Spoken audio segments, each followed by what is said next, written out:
DarwinCore.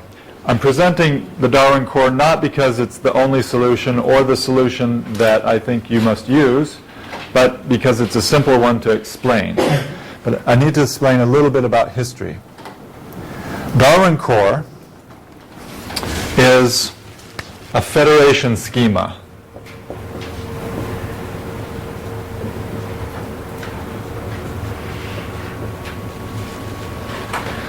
So DarwinCore, which we abbreviate as DWC, to separate it from something else that's DC, which is DublinCore. DublinCore is something like a DarwinCore, but without any notion of biological attributes. It has things like titles and authors. Okay, so but the idea is the same. DublinCore and DarwinCore are a similar thing. And then there's ABCD, which stands for something very long, and I don't remember what it is at the moment.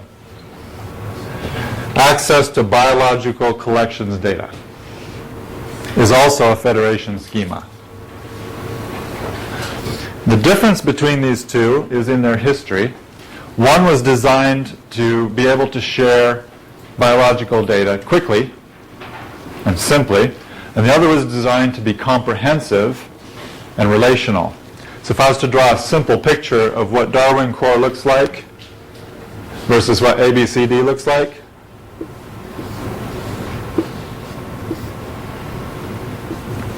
this one's complex.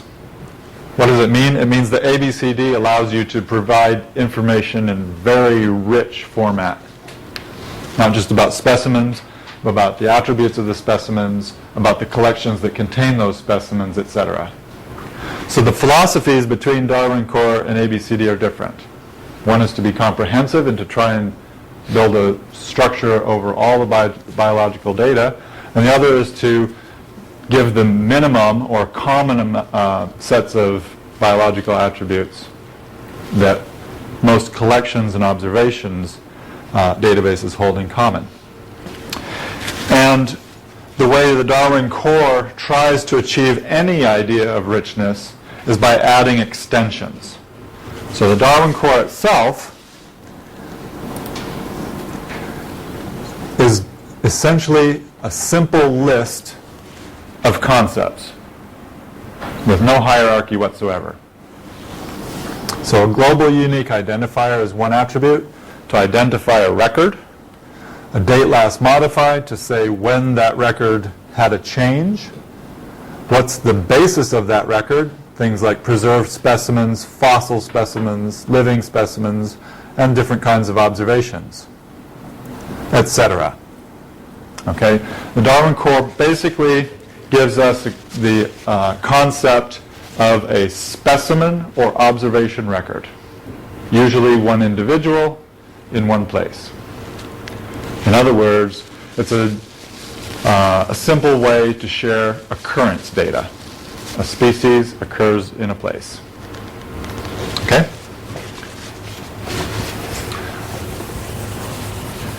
So, a little bit more about the history.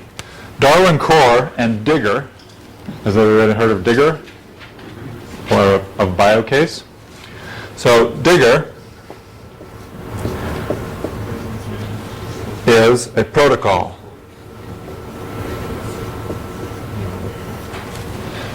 As is BioCase. Both of these were designed for the purposes of the moment. Digger was designed to share DarwinCore, and these two were inextricably combined with each other. If you were going to share DarwinCore, you had to use Digger. On this side, BioCase was meant to share ABCD, and those two were stuck together. And we realized when these were being developed that we were doing the same thing two different ways at the same time, and that was a very bad idea. We knew it. But we had to continue because on each side, these developments were based on projects that had deadlines that had to be met. And to try to combine them at that time was too much to do. But we had an agreement in about 2001 that that had to be done, that this had to all be combined. And that has been done. And so now the protocol of choice is Tapir.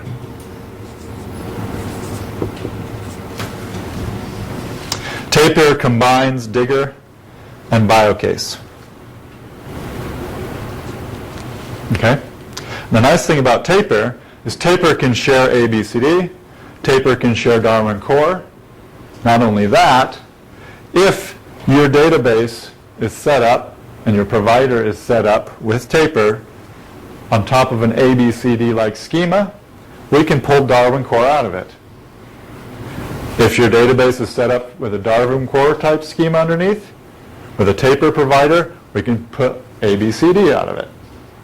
So we've effectively combined and used the histories of both sides of the Atlantic Ocean, because this was a North American development while this was already going on in Europe, so that with one protocol we can share data in whichever schema we like.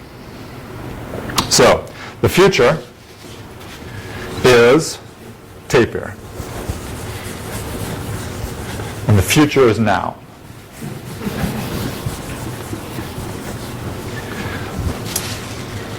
So for protocol, Tapir is the answer. And we can share either one of those. And we can share new things as they come up. It doesn't, Tapir is not limited to being able to share data in either of these two formats. We can construct new ones in the future, and Tapir is perfectly capable of sharing those as well. So now, about DarwinCore and the geospatial extension. If I was to scroll down through all of this DarwinCore, you would see that there's no concept in here about latitude or longitude. Why is that? It's been removed to an extension where all of the geospatial information is contained. Let me show that. On the same page, there's DarwinCore here. There's a curatorial extension. That's information about specimens. A geospatial extension, and that's the one of interest today, that contains our latitude, our longitude, our datum, etc. Okay? So, when we're sharing in the new DarwinCore, which is DarwinCore version 1.4,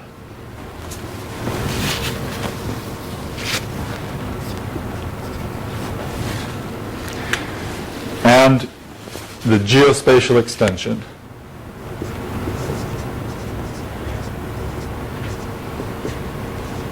What we're doing is combining all of the concepts from DarwinCore with all of the concepts here, and now we have occurrence data that can be mapped. So I need to go through each of these concepts and describe them to you, and to explain that they're not limited to DarwinCore. These same concepts exist somewhere in the big schema of ABCD as well. And so they're important either way.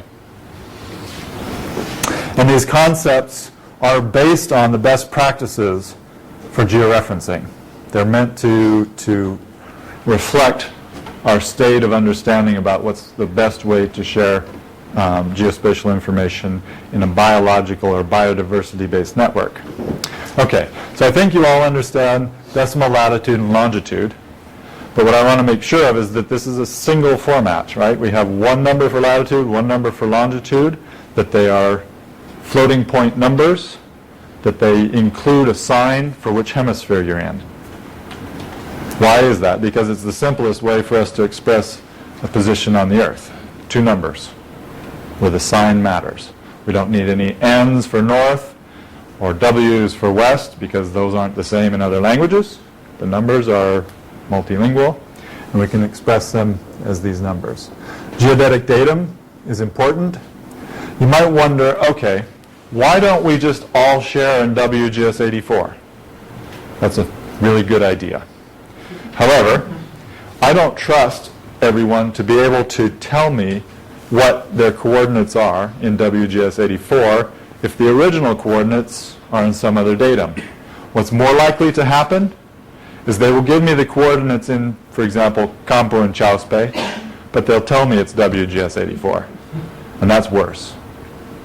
So I provide the capability for you to share what that original datum is, and we'll build tools on top of it that take the Campo and Chauspe's and turn them into WGS84 for mapping. It's no longer your problem. That's the idea here.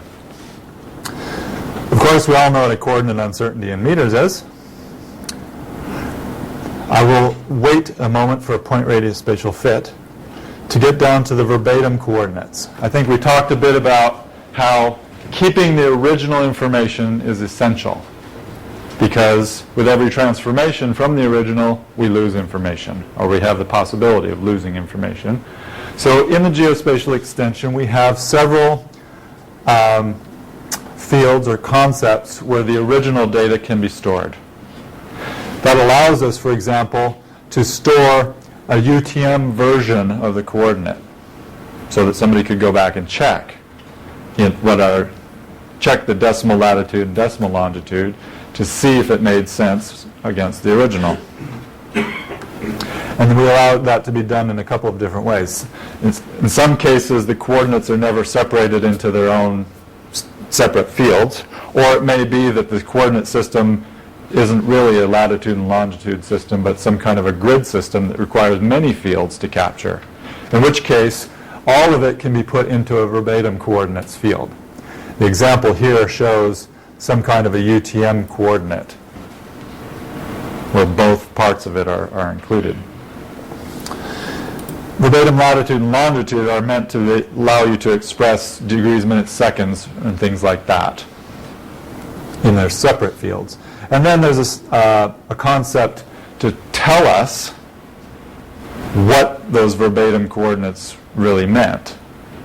Because I think I showed an example the other day of something like this, 27, 43, 26. If that's a latitude, can you tell me what coordinate system that is? I might guess, but I can think of at least 3 that it might be. So the verbatim latitude might be that number, but without a verbatim coordinate system here, it doesn't have any meaning. So for this coordinate, it's actually degrees, minutes, seconds that I was thinking of.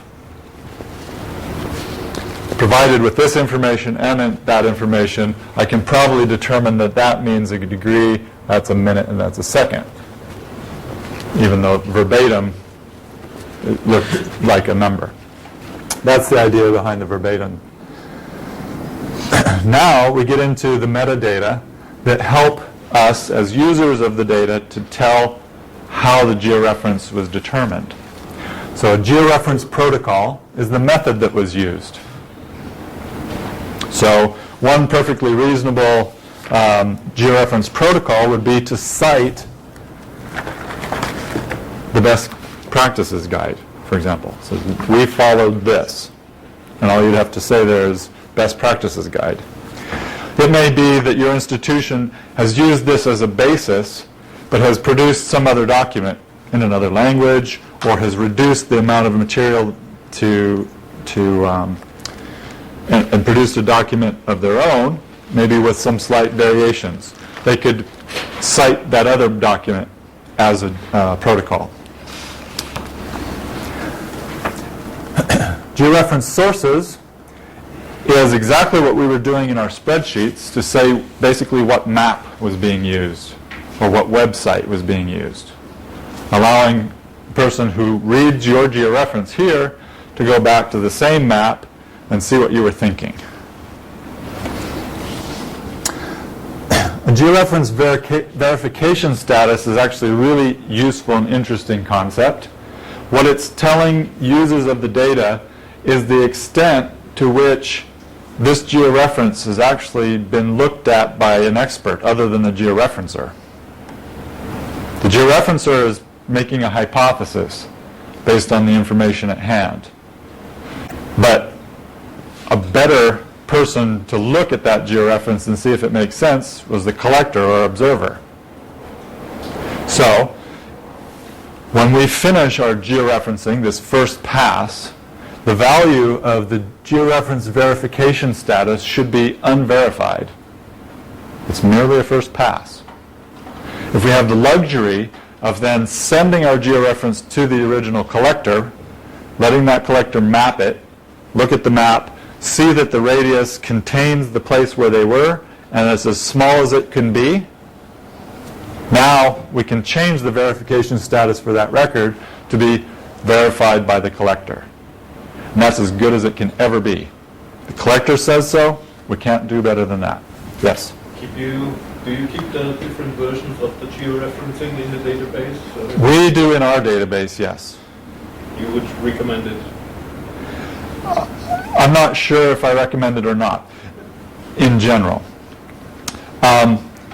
What I would pose as a vision for the future is that if we share our data and our georeferences, I can imagine a system where the georeferences, the observation or specimen records can be annotated by others.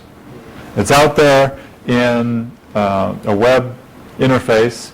People can look at it. They can click on a point and say, I don't think so. They can give you a new georeference and what they think it should be. I believe that it's worthwhile to be able to capture all those opinions and then to decide which one we think or we want to accept. So in that case, yes, a good open system with a view to the future would let you capture multiple georeferences for one record. So if the best case scenario is that it's verified by a collector, collectors aren't always still alive, or they're not always willing to do work for you, in which case we have some kind of a medium level of verification, which is that the institution who holds the specimen has verified it. They've gone to all of the records that they have associated with the specimen, like field notes or photographs or whatever, and done the best that they can to verify that the georeference is as correct as possible and as specific as possible, in which case we would apply a new verification status that says verified by institution or whatever like that. So why is that useful? Two ways. One, the user of the data can understand from this verification status that there's no way to get a better georeference than what is there, or that there may be a way to get a better georeference than what is there. On the institution side, what that means is if it was verified by a collector, probably a lot of work was done to verify it, and sometimes you get a locality or a specimen that's really quite strange. You do the research, you find out, yes, the georeference is correct, even though it looks strange. You want to have to share that information and not do all that work again. By having a verification status and probably some notes, the lat long remarks or something like that, you can avoid doing that work over and over and over because this question keeps arising. That's the idea. Georeference remarks we know about. This is to state assumptions that are different from the rules that were used. Something that was a little bit strange that we had to do. And then I need to go back up here now to talk about a new one. This concept is entirely new and nobody in the world uses it yet, but it's meant to anticipate a situation in which you want to share georeferences, but you don't actually want to share them as specifically as you know. For example, I may have a georeference that's this point radius for an endangered species. Right? And this radius is 10 meters. I can tell you exactly where that endangered species was found. But I don't actually want to share that with the world. I would be perfectly willing to share some circle that was in a grid cell, for example. I would tell you the nearest degree that you can find my locality in. I might be happy to do that. In which case, I would share a different point radius that might have a different center, definitely a different radius, and have that be the georeference that is on the network. In so doing, with a point radius spatial fit, I'm not going to explain exactly how you arrive at it, it's a complicated thing, but this point radius spatial fit is meant to tell you as a consumer that the geometry, in this case a circle, that I'm sharing with you is less specific than the one I have. And in fact, because it's a ratio, it tells you how much better the information I have is than the information that I'm sharing. Okay? It allows you a way to fuzz the data to make it less specific. Similarly, sorry, John, can that be expressed as either a larger radius? I'm not sure if I'll get it's a larger radius or an actual grid, or it could be converted into either. for the point radius spatial fit,